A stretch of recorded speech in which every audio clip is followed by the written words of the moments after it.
Hello students, how are you today? Are you happy? I hope so. I hope so all students are happy and healthy. Students, welcome to Radiant Learning. आपका Radiant Learning YouTube channel पर मैं स्वागत करता हूं।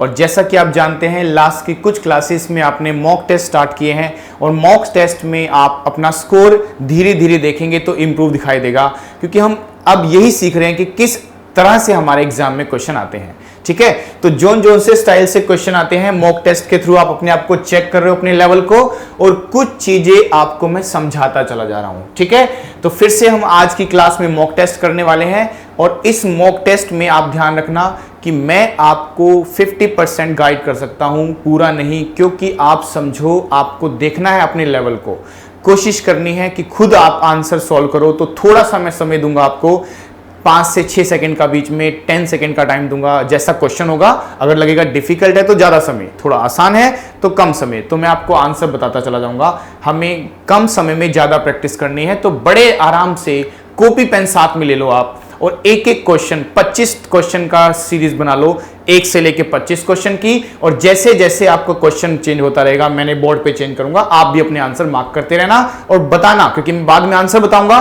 कि इसका answer ये है, तो उसको आपको फिर क्या करना है। अगर कोई लॉजिक होगा तो मैं उसका बताऊंगा आंसर। जैसे वर्ड्स का है तो आप समझते हैं वर्ड्स का मीनिंग होता है और मीनिंग के अकॉर्डिंग आंसर बनता है, तो आप जानते हैं। लेकिन अगर कोई रूल होगा या जैसे पैराजम्बल का क्वेश्चन होगा तो उसका मैं रीजन बता दूंगा ना, इस वजह से ऐसा आंसर बनेगा, या कोई ग्रामर का लॉजिक होगा तो डेफिनेटली मैं आपको बताऊंगा। ठीक है, अदरवाइज क्योंकि हमें क्या करना है, हमें इस 35 से 40 मिनट की वीडियो में कवर करना है पूरा टॉपिक को। तो मैं क्या कोशिश करूंगा कि जैसे क्वेश्चन मैंने आपको दिया तो फटाफट से आप आंसर करेंगे। हाँ, अगर उसका ग्रामर का लॉजिक बनेगा या कोई और खास लॉजिक बनेगा तो मैं डेफिनेटली आपको बताऊंगा। अदरवाइज हम क्वेश्चन को मैं आंसर बताता रहूंगा और अपने आप अपने लेवल को आप चेक करते रहेंगे। ठीक है जी, चलो विदाउट वेस्टिंग एनी टाइम, क्योंकि टाइम की ही तो शॉर्टेज है, बड़े आराम से कम समय में ज्यादा क्वेश्चन करने हैं। तो पहला क्वेश्चन आपके सामने लिखा गया है, आप देखो फटाफट से और इसका आंसर करो फटाफट से। आपको टाइम मिलेगा सिर्फ 5 या 10 सेकंड का, तो फिर मैं आपको आंसर बता दूंगा। ठीक है, आपका लिखा हुआ है the anchor gave us a dash welcome. ठीक है, a pleasant smile and a bouquet on reaching the hotel. आप देखो ध्यान से क्या आंसर हो सकता है। वार्म होगा, वर्थ होगा, विनिंग होगा, वंडरफुल होगा। किया आपने आंसर? ठीक है, तो इसका आंसर होगा वेलकम के लिए क्या यूज किया जाता है? Warm welcome. वार्म वेलकम होता है, गर्मजोशी से स्वागत किया जाता है, तो इसीलिए लिखा जाएगा वार्म वेलकम। ठीक है, ये आंसर होना चाहिए, ये एप्रोप्रिएट वर्ड, सुटेबल वर्ड बनता है। चलिए, आई होप आपका ठीक आया होगा। अपने आप को स्कोर देते रहना कितना आपका ठीक आया है, प्रैक्टिस करनी है। हम बहुत ग्रामर पढ़ते हैं, आप वर्ड्स भी पढ़ते होंगे।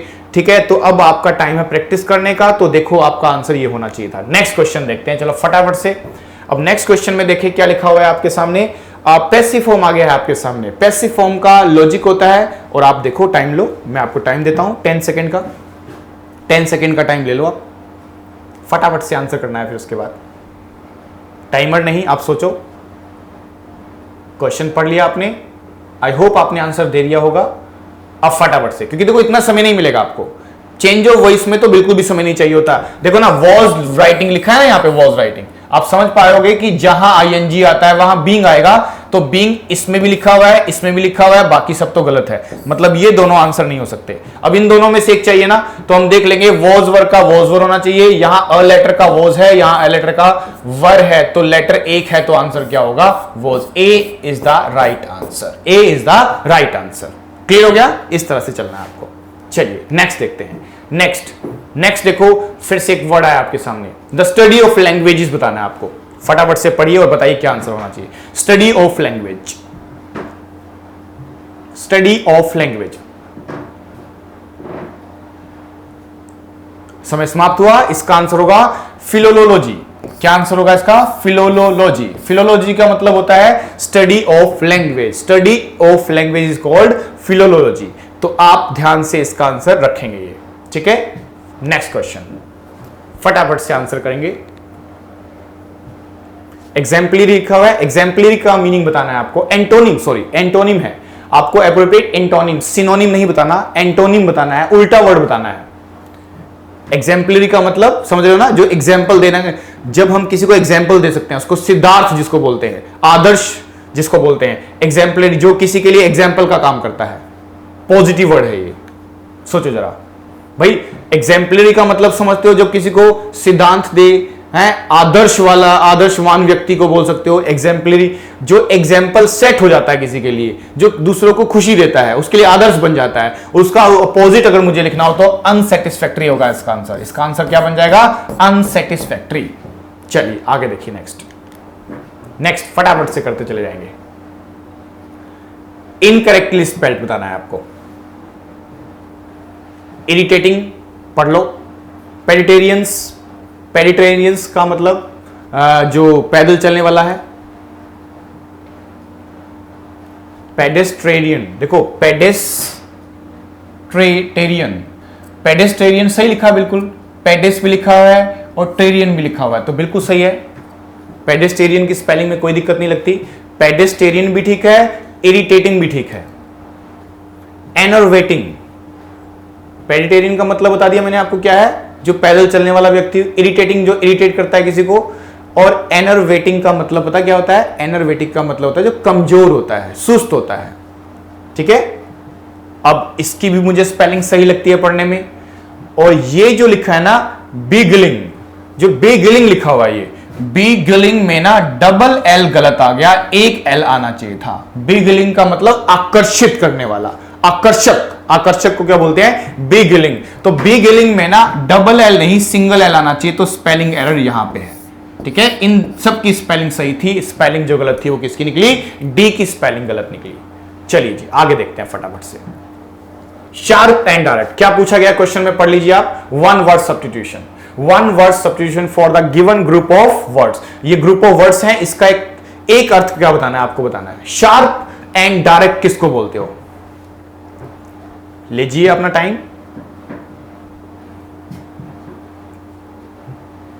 समय समाप्त हुआ।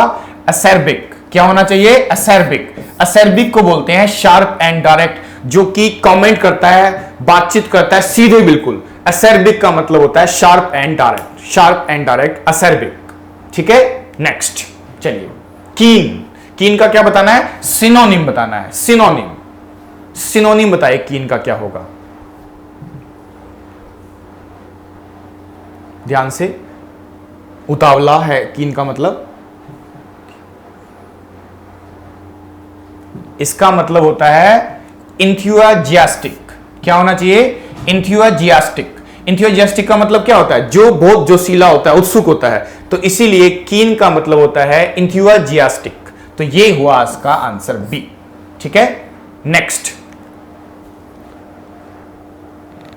इनकरेक्टली स्पेल्ड, इनकरेक्टली स्पेल्ड बतानी है।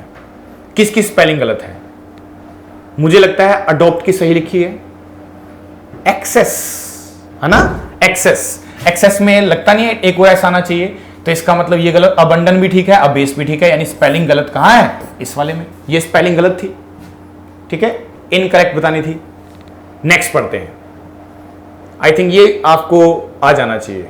और एक नई चीज समझ ले शायद आप। After my father passed away, I used to look at a series of stars trying to find the unknown. ठीक है, अब बोला क्या गया है कि मैं I used to look, मैं देखा करता था। किसको? A series of stars, यानी ज्यादा फोकस किस पे है? A series of stars। तो आपको बताना है, अंडरलाइन यही है, नहीं लिखा था इसमें, अंडरलाइन यही है। A series of star को क्या बोलोगे? लेकिन देखो लिखा है after my father passed away I use to look a series of star. अगर कोई पर्सन ऊपर स्काई को देखेगा, ठीक है ना, तो वो लगातार सीरीज ऑफ स्टार्स को देखता रहा, trying to find the unknown, उसको देखने के लिए, अपने फादर को देखने के लिए। तो जैसे बोलते हैं ना कि एक इंसान मर जाता है तो स्टार बन जाता है।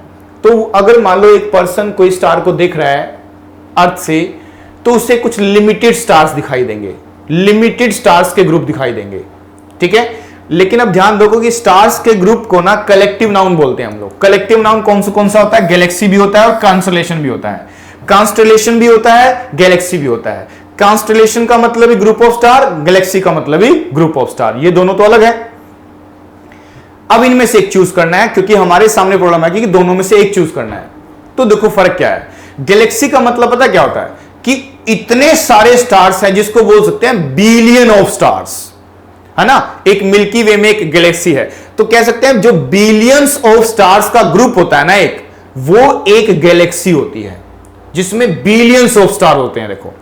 लेकिन जो कॉन्स्टलेशन होता है ना, वो ग्रुप ऑफ स्टार्स होता है, फ्यू स्टार्स, कुछ स्टार्स के ग्रुप को बोलते हैं।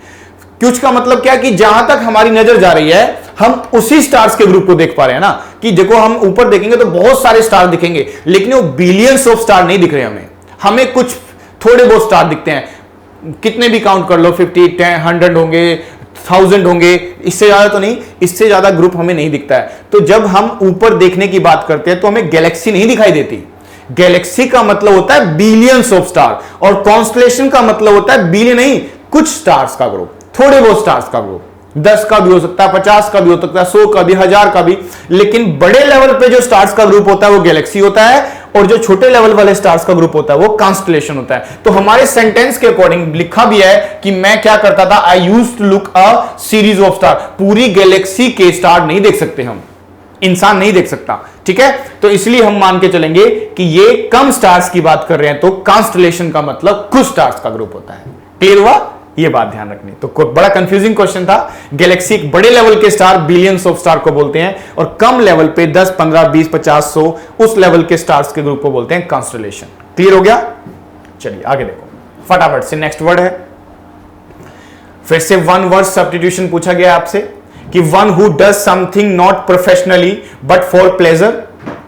कोई प्रोफेशनली काम को नहीं, अपने शौकियान तौर पे करता है। शौकिया तौर पे बहुत सारी चीजें। प्रोफेशनल तो नहीं होगा वो पर्सन, मैच्योर भी नहीं होगा वो पर्सन, इमैच्योर भी नहीं होगा। एक ही ऑप्शन बनता है, एमेटर। एमेटर का मतलब कहता है शौकीन होता है किसी चीज का। एमेटर का मतलब शौकीन। एमेटर का मतलब होता है जो कभी काम को शौकीन तौर पर करता है, ठीक है, उसको बोलते हैं एमेटर, ठीक है। तो मैच्योर नहीं, इमैच्योर नहीं, प्रोफेशनल नहीं, एमेटर होगा। आगे देखते हैं। अब इसमें क्या पूछा है, पोलाइट का। पोलाइट का क्या पूछा है आपसे, एंटोनिम। एंटोनिम पूछा है, मतलब सीधा नहीं उल्टा वर्ड पूछा है। एंटोनिम मतलब उल्टा वर्ड, अपोजिट बताना है। तो पोलाइट का अपोजिट क्या हो सकता है इन सब वर्ड्स में से? कौन कौन से, देखो नीचे वर्ड्स लिखे हैं ऊपर सेंटेंस के अंदर। एक लिखा है द रूड, रूड बिहेवियर होता है किसी का। फिर लिखा है इंसेंटिव, फिर लिखा है मर्डर, फिर लिखा है प्लीडेड। तो आपको इनका आप बताना है कि अपोजिट मीनिंग क्या हो जाएगा। रूड क्या होता है? रूड का मतलब गुस्से से बनता है, ठीक है, और पोलाइट का मतलब तो शांत से बनता है। तो आंसर तो मिल ही गया ना हमें, इसका मतलब रूड होगा। रूड होगा इसका उल्टा मीनिंग, ठीक है। एंटोनिम क्या बनेगा इसका? रूड बनेगा। चलिए आगे देखो, ये बड़ा इंटरेस्टिंग क्वेश्चन मैंने देखा। और ये क्वेश्चन बहुत इंटरेस्टिंग कैसे है, क्योंकि ना आपने क्लासेस में देखा होगा, मैं बोलता हूं कि एंटर वर्ब के साथ ना प्रेपोजिशन लगता ही नहीं है, लगाना भी नहीं चाहिए। एंटर इनटू नहीं होता। हां, अगर उसका मीनिंग बदल दिया जाता है, एंटर का मतलब होता है बाहर से अंदर आना, तो इनटू लगाया जा सकता है, फिर नहीं लगाते हैं। अगर मीनिंग बदल दिया जाए और उसको फ्रेजल वर्ब बना दिया जाए, शामिल होना मीनिंग बनता है, तो एंटर के साथ इनटू लगा सकते हैं, ठीक है ना। जैसे देखो एंटर लिखा है कहीं पे, तो एंटर के साथ हम प्रेपोजिशन इनटू नहीं लगाते हैं। कब नहीं लगाते? जब एंटर का वही मतलब है जो होना चाहिए। जैसे बाहर से अंदर आना, बाहर से अंदर आना, बाहर से अंदर आना अगर इसका मीनिंग है तो नहीं लगाते हैं, ठीक है। हां, अगर एंटर का मतलब मैं बदल दूं और एंटर का मतलब मैं बना दूं शामिल होना, क्या बना दूं? शामिल होना। एंटर का मतलब अगर मुझे क्या बना दिया? शामिल होना। तो शामिल होना की रिस्पेक्ट में, शामिल होना की रिस्पेक्ट में आप इसका जो मीनिंग बनाएंगे वो क्या बनाएंगे माय डियर स्टूडेंट? इसमें इनटू लगाया जा सकता है। तो इनटू लगाया जा सकता है, ये फ्रेजल वर्ब बन जाएगी एंटर्ड इनटू। शामिल होना, शामिल किस में होते हैं बच्चों? ग्रुप में शामिल होते हैं, बिजनेस में शामिल होते हैं, पार्टी में शामिल नहीं होते। हाँ, पार्टी में भी शामिल होते हैं। तो कहीं अगर मैं शामिल, देखो प्लेस लिखा है ना कोई, तो बाहर से अंदर आना की रिस्पेक्ट में नहीं लगता इनटू। हां, अगर इसका मतलब होता है शामिल होना, इंक्लूड करना, ज्वाइन करना, तब आप क्या कर सकते हो? इसका मीनिंग इनटू बना सकते हो। तो अगर सेंटेंस के हिसाब से देखें कि the newspaper reported that it was a mystery how the thieves entered into the house, तो सोचो ना क्या मीनिंग बन रहा है? बाहर से अंदर आना, बाहर से अंदर आना मीनिंग बनता है इसका। तो क्या एंटर के साथ इनटू लगाना चाहिए? बिल्कुल नहीं लगाना चाहिए एंटर के साथ, सिर्फ होना चाहिए था एंटर द हाउस, इनटू तो नहीं आना चाहिए। लेकिन राइटर ने ये क्वेश्चन बड़ा स्मार्टली बनाया है। क्या बना दिया उसने क्वेश्चन? अब देखो इनटू द हाउस तब गलत होता ना जब मैं ये यहां पे ना देता ऑप्शन, यहां पे आपके लिए ऐसे लिखता, समझ लो ये स्लैश जो लिखा हुआ है ना, अगर जो पार्ट डिवाइड है, अगर ये पार्ट यहां से लेके यहां तक डिवाइडेड होता ना, तब मैं इसको गलत मान लेता, मैं बोलता कि एंटर के साथ इनटू नहीं आ सकता।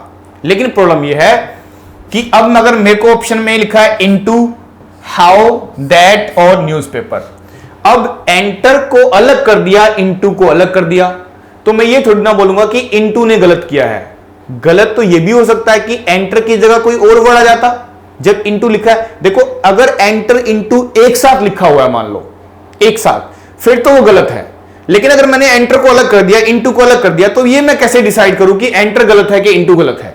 ये कंफ्यूजन हो गया। तो ऐसे में क्या है कि पहले नंबर से शुरू करेंगे हम। तो भाई जो हमें पहले मिल जाता है ना, पहले उसको देख लो ना गलत करके। तो आप यहां पे इनटू देख रहे हो अगर, तो इनटू एंटर के साथ तो आएगा नहीं, एंटर के साथ तो आएगा नहीं, तो क्यों ना इस एंटर को हम क्या लिख दें, यहां पे गेट लिख दें, तो भी तो बात वही बन जाएगी ना। यानी ऐसी कोई वर्ब लिखी जा सकती है जो एंटर की जगह पे आ जाए, तो क्या बन जाएगा, how the thieves get into the house, तब भी तो सही बन जाएगा। इसका मतलब जो एरर दिखाया जाएगा वो किस में दिखाया जाएगा, एंटर में। एंटर को आना ही नहीं चाहिए, एंटर की जगह पे हमें क्या लिखना चाहिए, यहां पे एंटर की जगह पे लिखना चाहिए गेट। क्या लिखना चाहिए, गेट। या फिर ऐसा क्वेश्चन बना होता, ये क्वेश्चन ऐसे बना होता कि एंटर और इनटू एक साथ लिखा होता, एक साथ, तब भी हम इसको एरर मांगते। फिर भी हम किसको करते एरर, इसी को करते कि एंटर और इनटू एक साथ नहीं आ सकता। तो उसका दूसरा ऑप्शन क्या है, जहां पे आप चाहते हो एंटर इनटू लिखना, वहां एंटर इनटू को हटा के गेट लिखा दो। गेट के साथ इनटू आ सकता है, कोई प्रॉब्लम नहीं है। केम के साथ इनटू आ सकता है, कोई प्रॉब्लम नहीं है। मतलब कोई ऐसी वर्ब जो अंदर आने के लिए लिखा जाए, जैसे गेट का हम पहुंचने के लिए यूज कर सकते हो। केम, कम लिख दो यहां पे, कम इनटू द हाउस, तब भी तो ठीक था, कोई प्रॉब्लम नहीं आई। लेकिन एंटर के साथ इनटू नहीं आएगा, तो इसीलिए हम एंटर को हटा के क्या लगा देंगे, गेट लगा देंगे। इनटू सही रहेगा, बिल्कुल कोई प्रॉब्लम नहीं है। तो इसलिए एरर जो माना जाएगा वो बी में माना जाएगा। ठीक है जी, इस बात का ध्यान रखेंगे। ओके हाँ, अगर मान लो क्वेश्चन बना दिया मैंने, एंटर लिखा हुआ है और एंटर में मैंने ऑप्शन दे दिया आपको, ब्लैंक्स का क्वेश्चन आ जाता कि एंटर में इनटू लगेगा, इन लगेगा, टू लगेगा कि कुछ नहीं लगेगा, तो आंसर होता नहीं लगेगा कुछ, क्योंकि आप एंटर के साथ प्रेपोजिशन लगाते ही नहीं हो। जब प्रेपोजिशन लगा हुआ है, देखो ये क्वेश्चन ब्लैंक में आता ना, तब हम सोच सकते थे जीरो, लेकिन ये क्वेश्चन कॉमन एरर में आ गया, तो कॉमन एरर में अगर इनटू लिखा हुआ है, जब सोचो तो हम इसको क्यों उठाएंगे, हम एंटर को ही बदल देंगे ना, गेट में बदल देंगे इसको। गेट लगाने से भी तो वही मीनिंग बन जाएगा। ठीक है, इस तरह से चलना है आपको। चलो नेक्स्ट क्वेश्चन देख लेते हैं। फिर से आपके सामने एक क्वेश्चन आया, अपोजिट मीनिंग बताना है आपको। ठीक है, अपोजिट मीनिंग, एडवर्सिटी का अपोजिट मीनिंग बताना है। ठीक है, आप टाइम लीजिए। अपोजिट मीनिंग, समय समाप्त हुआ, फॉर्चून होगा इसका मीनिंग। इसका मीनिंग क्या बन जाएगा, उल्टा फॉर्चून बन जाएगा। नेक्स्ट देखो फटाफट से, चेंज ऑफ वॉइस का क्वेश्चन, आई थिंक सो, हाँ बिल्कुल चेंज ऑफ वॉइस का क्वेश्चन है। लेट से शुरू होने वाले सेंटेंस आप पता है कैसे, देखो, let the farewell be bidden to our seniors. हमारी बात नहीं हो रही है, सीनियर्स की बात हो रही है। ठीक है, ओके। और अब देखो नीचे ऑप्शन में शुड लिखा है, शुड लिखा है, इसमें शुड नहीं लिखा हुआ, इसमें शुड लिखा है। और आप सब जानते होंगे शुड आता है जब लिखा हो लेट अस, लेट अस का रिप्लेसमेंट शुड से देते हैं, तो इसका मतलब शुड तो तीनों में नहीं हो सकता। ये पैसिव है, बी प्लस थर्ड फॉर्म लगा हुआ है, इसको दोबारा पैसिव तो नहीं बनाओगे ना, तो इसलिए ये वाला तो गलत हो जाएगा। इसमें दोबारा से पैसिव बना हुआ है। और अगर मैं देखता हूं शुड बी और यहां पे भी दोबारा पैसिव बना, ये फिर भी गलत हो गया। अब दो ऑप्शन बचते हैं, या तो बी या सी, लेकिन हम जानते हैं कि शुड नहीं आएगा, इसलिए क्या लिखेंगे, सी। इसका आंसर क्या बन जाएगा, सी। सी, क्योंकि लेट अस आपको लिखना चाहिए यहां पे, let us bid farewell to our senior, इस तरह से चलना पड़ेगा। शुड नहीं आना चाहिए इसमें। क्लियर, आगे चलते हैं नेक्स्ट में देखो, अब आपके सामने लिखा है रीअरेंजमेंट का क्वेश्चन, जिसको पैराजम्बल PQRS बोलते हैं हम लोग। और इसको अगर मुझे बनाना है तो कैसे बनाएंगे, वही आपको पहले की तरह जो ट्रिक बताई गई है। आपको याद होगा मैंने बोला था नाउन प्रोनाउन का लिंक बना लिया करो। आर्टिकल an लिखा है, आर्टिकल द लिखा है, तो पहले an आएगा कि द आएगा, पहले an आएगा फिर द आएगा, ये बातें छोटी छोटी ध्यान रखनी होती है, तो इसको ध्यान में रखते हुए क्वेश्चन बनाते हैं। तो सबसे पहले लिखा है the nano structures on the last word देखो क्या लिखा है, द। अब द है तो नाउन जरूर आएगा, ये बात कंफर्म हुई, नाउन से स्टार्ट करना है। तो नाउन और द आता है जब कोई नाउन डेफिनेट होता है। तो देखें कौन सा नाउन डेफिनेट है, देखो ना, ये तो नाउन है ही नहीं। सरफेस मेड ऑफ, ऑफ क्या करता है, पीछे वाले नाउन को स्पेसिफिक करता है। ऑफर में प्लूरल है तो द नहीं आएगा, दैट में आ नहीं सकता, तो द को नाउन चाहिए। नाउन ये नहीं, नाउन सिर्फ दो हैं, ऑफर्स और सरफेस। लेकिन हमें पता है ऑफर्स एक वर्ब भी तो हो सकती है, इसीलिए हम बनाएंगे क्यू से आंसर। क्यू से आंसर, अब क्यू के कितने आंसर मिले आपको, 2 आंसर क्यू से, यानी नीचे वाले तो दोनों खत्म हो गए। अब आपको देखना है कि किससे स्टार्ट करोगे, क्यू से। क्यू के बाद अब बताओ क्या हो सकता है। अब हम बाकी की लाइनें पढ़ के देख लेते हैं। जैसे ये वाले पढ़ेंगे, offers the high performance and stability. Stability है, हाई परफॉर्मेंस, तो 2 बातें हैं ना, और आगे आर लिखा हुआ है, तो कहीं ना कहीं ध्यान दे तो ये आर इन दोनों के लिए लिखा हो गया कि एक पेयर बन गया आर एस, क्योंकि एक पेयर बन गया। कभी कभी हमने ना, देखो अगर ऑप्शन में क्यू होता ना एक में तो आंसर बन जाता। मैंने बोला था कभी कभी राइटर एक नहीं 2 स्टेप पूछता है आपसे, पहला ये पूछा, अब दूसरा पूछा, चलो मान लिया ये है, दोनों में दे दिया ना, अब बताओ कि क्या सिस्टम रहेगा। तो हम क्या करेंगे, दूसरा कोई पेयर बना के देख लेंगे। तो पेयर हमारा बन गया एस आर नहीं आर एस, क्योंकि पहले नाउन आएगा फिर आर आएगा। तो आर एस कहां लिखा है इनमें, आर एस देखो इसमें लिखा है ना आर एस, तो ये आंसर बन गया ए। आंसर ए बन गया माय डियर स्टूडेंट, बड़े ध्यान से देख लो, ठीक है ना। आपने क्या किया, पहले सरफेस को लिखा उसके साथ, ठीक है, क्योंकि नाउन चाहिए था और द को नाउन चाहिए होता है ना, और ऑफ की वजह से द आया था। फिर मैंने देखा कि एक और पेयर बनाना होगा मुझे कोई, ताकि मैं इसके साथ एडजस्ट कर पाऊं। तो मैंने देखा कि ये दोनों का पेयर बन रहा है आर और एस का, और आर एस मेरे को दोनों में से कहां दिखाई दिया, ए में, वही आंसर है। तो ट्रिकी अप्रोच होती है, हमेशा ध्यान रखना, पूरा सेंटेंस नहीं बनना, ठीक है। और एक बहुत खुशखबरी की बात है कि हमारी रेडियंट टीम ने, हमारी इस कंपनी ने आपके लिए एक बड़ी प्यारी सी बुक बनाई है, ठीक है। आपको सबको बताना चाहूंगा, ये प्यारी सी बुक है, बहुत प्यारी बुक बनाई गई है इंग्लिश एरर डिटेक्शन के ऊपर, ठीक है। ऐसी ही काफी बुक्स आपको अच्छी अच्छी मिलती रहेगी, और ये पहली रेडियन की बुक मिली है जिसमें आपको एक बिल्कुल शॉर्ट मेथड से एक हैंडी बुक बनाया है। देखो ध्यान से, बिल्कुल हैंडी बुक, यानी अब बिल्कुल साइज में छोटी है और एक क्विक रिवीजन करने के लिए बड़ी प्यारी बुक है। इसमें बहुत मिनिमम चीजें बताई गई हैं, लेकिन आपको एग्जाम के लिए ना बहुत ज्यादा नहीं पढ़ना है, क्योंकि इतना ज्यादा मोटा बुक होगा, बड़ी होगी तो आप नहीं पढ़ते हो। तो एक हैंडी बुक है बिल्कुल, और फटाफट से जिसको पढ़ने में मजा भी आएगा, जिसमें noun, pronoun, adjective, tense, preposition, conjunction, articles, one word agreement हो गया, क्वेश्चन की प्रैक्टिस दिया है एरर डिटेक्शन के, सेंटेंस की प्रैक्टिस, सेंटेंस इंप्रूवमेंट की भी दी हुई है। तो एक तरह से आप सेंटेंस इंप्रूवमेंट, कॉमन एरर, फिलिप्स के क्वेश्चन ये करना चाहे तो ये एक हैंडी बुक बनाई है हमारी कंपनी ने। बिल्कुल आप चाहे तो ये मैंने जो वीडियोस में लिंक मिल जाएगा वहां से आप खरीद सकते हो, बड़ी प्यारी बुक है, हैंडी बुक है, ठीक है स्टूडेंट्स। तो ये खुशखबरी आपको देनी थी, आप देख पा रहे हो इस तरह से वो बुक दिखेगी, और आप इसको दिए गए लिंक से खरीद भी सकते हैं, ठीक है। धीरे धीरे आप देखेंगे कि जो रेडियन बुक की कंपनी है आपके लिए बड़ी जबरदस्त बुक लेके आने वाली है।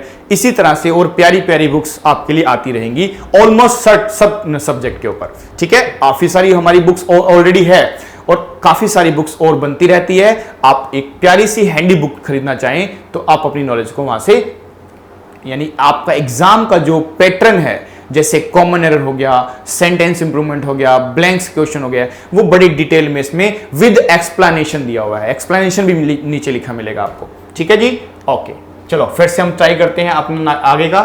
तो I listen to him with dash attention लिखा हुआ है, तो अब मैं उसको सुना अटेंशन से। अटेंशन मतलब यहां पे कैसे, बड़े प्यार से, ध्यान से, तो इसका आंसर होगा रेफ्ट अटेंशन होता है माय डियर स्टूडेंट। क्या बन जाएगा, रेफ्ट अटेंशन।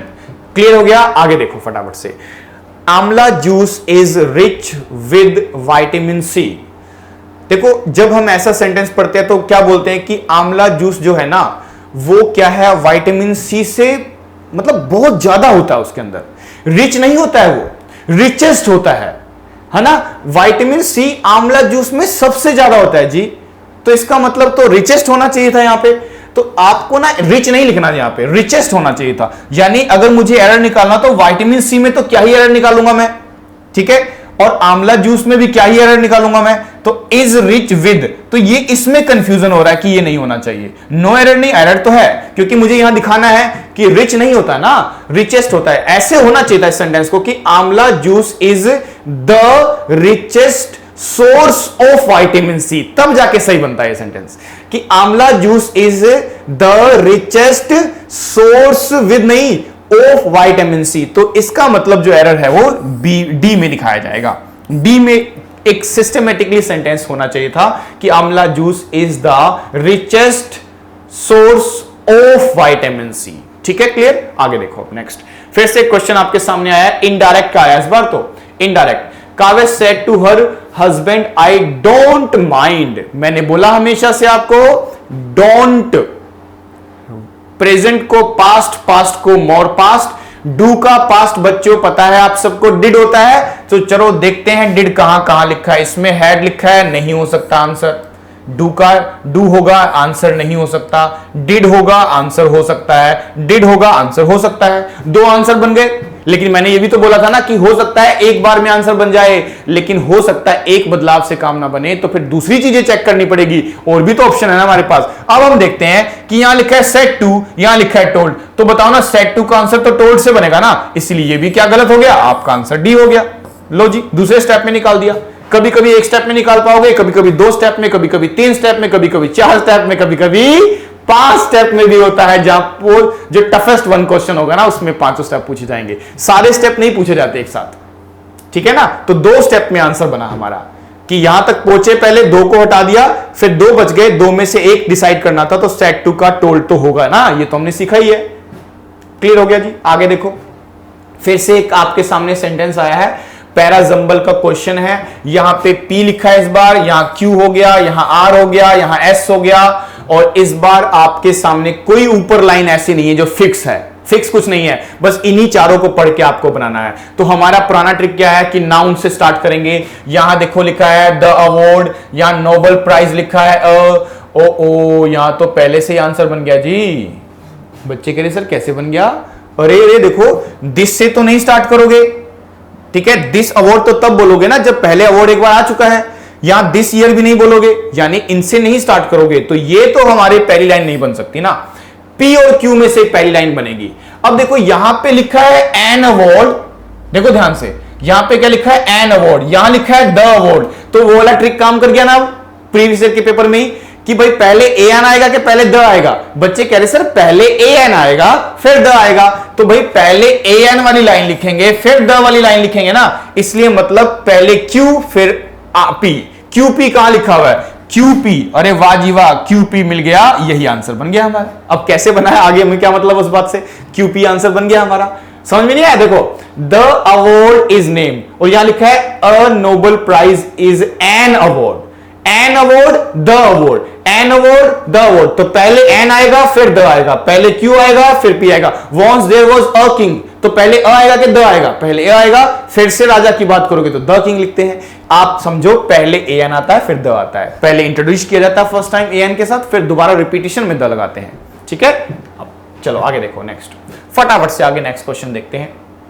ये आपसे इडियम पूछ लिया गया, एक फिल इन द ब्लैंक्स करना है कि आपको बताना है इसमें से कि they hired her to increase sales, increase करने के लिए सेल्स को हायर किया गया लड़की को, बट हर स्ट्रेटेजीज फेल्ड, उसकी जो जितनी भी नीतियां थी वो फेल हो गई टू डैश, क्या करने में, क्या करने में? देखो आंसर के अकॉर्डिंग बताओ। ईडियम है, ईडियम सोचो इनमें से जो आपको पता हो, ठीक है। तो उसकी सारी की सारी स्ट्रेटेजी बनाई, वो फेल हो गई थोड़ा सा चेंजेस लाने में भी, चेंजेस नहीं ला पाई। चेंजेस ना लाने को बोलते हैं move the needle, move the needle. Move the needle का मतलब चेंजेस नहीं ला पाई, जैसे था कोई रिजल्ट नहीं दिखाई दिया उसको, वैसे का वैसा रहा, यानी उसकी सारी की सारी स्टडी जो स्ट्रेटेजीज थी वो सारी फेल हो गई, थोड़ा बहुत चेंज लाने में भी, ठीक है। तो आंसर ये होना चाहिए मूव द नीडल होना चाहिए, ठीक है। इडियम्स को याद करते रहा करो, बहुत सारे इडियम्स आते रहते हैं। चलो जी क्लोज टेस्ट आपका रह गया, आप इसको भी कर लेते हैं, फटाफट से टाइम निकलता चला जा रहा है, आप फटाफट से बनाओ क्लोज टेस्ट, और क्लोज टेस्ट को एक बार फटाफट से थोड़ा सा पढ़ लो किस बारे में है, फिर मैं आपको लाइन से थोड़ा थोड़ा मैच करके आंसर बता दूंगा। फटाफट से पढ़ लो आप आंसर। अब देखो आंसर, पहला आई होप पढ़ लिया होगा आपने। अब देखो जरा, पहले क्वेश्चन ऑप्शन क्या क्या मिले हैं, हाई, गुड, लो, बेटर, आपने पढ़ा है, तो जरा देख लेते हैं क्या लिखा हुआ है। We tend to feel dash about our self, तो यहां होना चाहिए लो अबाउट आवर सेल्फ, तो यहां पे आंसर बनेगा लो आंसर रहेगा सही अकॉर्डिंग टू द पैसेज। आगे पढ़ते चले जाओ, आगे देखते हैं नेक्स्ट क्वेश्चन क्या पूछा गया है। आपसे पूछा गया है एंजाइटी है, ऑब्स्टेकल्स है और एक्शंस है, अचीवमेंट्स है। ऑब्स्टेकल मतलब बाधा, ठीक है, ओके। अब देखो यहां पे लिखा है somebody by our we are somebody by our success and achievement, तो सक्सेस एंड अचीवमेंट मैच कर गया, यही आंसर बन गया हमारा अकॉर्डिंग टू द पैसेज, ठीक है। अब नेक्स्ट पढ़े फटाफट से, नेक्स्ट थर्ड क्वेश्चन पढ़ते हैं क्या लिखा हुआ है।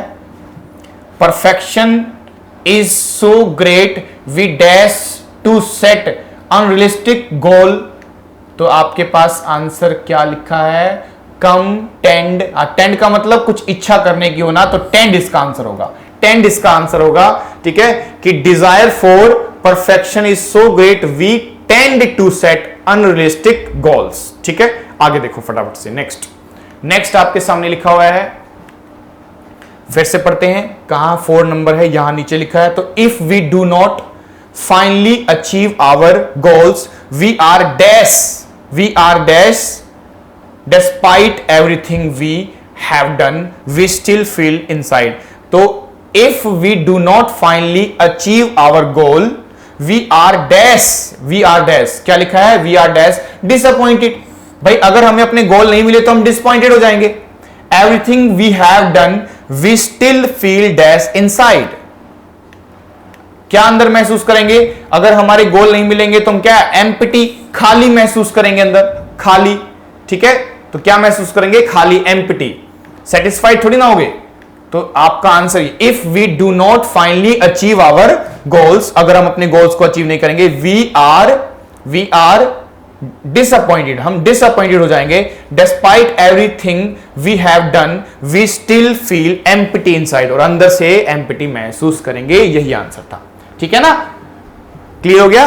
तो आज की क्लास में माय डियर स्टूडेंट हमने पूरा क्लोज टेस्ट कर रहा हूं, पूरा कॉम्प्रिहेंशन भी भरा, क्लोज टेस्ट भी जो सामने आया, और आप अपना स्कोर मुझे जरूर बताया करो कमेंट सेक्शन में, मैं वेट कर रहा होता हूं आपके इन सभी मार्क्स का। मुझे पूरी उम्मीद है कि जैसे जैसे मैं प्रैक्टिस करा रहा हूं तो आपको एक स्टाइल पता चल रहा होगा कि किस तरह से एग्जाम में क्वेश्चन आते हैं, और पूरी उम्मीद करता हूं वीडियो को ध्यान से देखते हो आप लोग, और आप इस बार एग्जाम क्रैक करके दिखाएंगे। और हमारी जो बुक है आप देखिए, अगर खरीदना चाहते हैं तो आराम से उसको लिंक के थ्रू खरीद सकते हैं, ठीक है। आज इतना ही करते हैं, बाकी नेक्स्ट क्लास में करेंगे। Till then good bye.